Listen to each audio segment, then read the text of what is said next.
It's actually a good conference, really, for us to focus on at this moment, especially just before the summer comes on, and while a defence review is being conducted, and before the cuts are announced in the autumn. I'm delighted to be here. I'm glad that it was kicked off today by Nick Burns. We worked closely together when I was in NATO through a variety of crises then.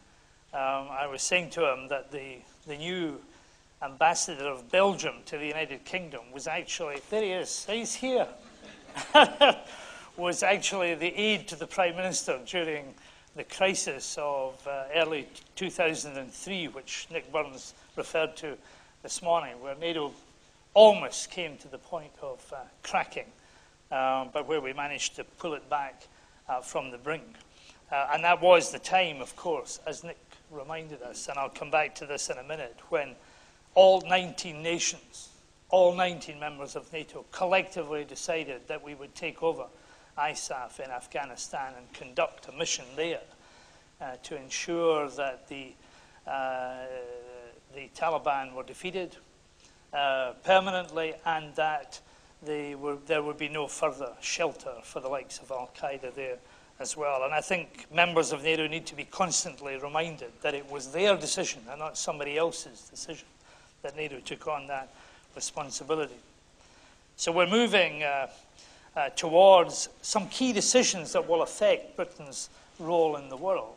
We can have this debate, and indeed Chatham House has been the host of this kind of debate over the years on repeated occasions about whether Britain in the world. It's, if you run out of any other subject, you can always go back to that one. But we know that pain and grief are going to come in the autumn, and that there will be severe constraints on the Foreign Office budget and the budget of the Ministry of Defence and others for future years.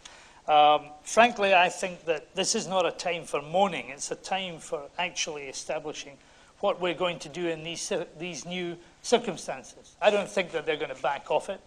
We can make a case for the World Service of the BBC, for the Foreign Office, for the Diplomatic Service, for subscriptions to international organisations, and it might affect things on the margin, but actually we should be focusing on what the country needs to do, and not simply what it is desirable for our country to do at this present point in time. And that means focusing, I believe, on the strengths that we have, both in soft and hard power terms. It means focusing on those aspects of foreign policy that are multipliers for our country in the world and for the institutions that we rely on.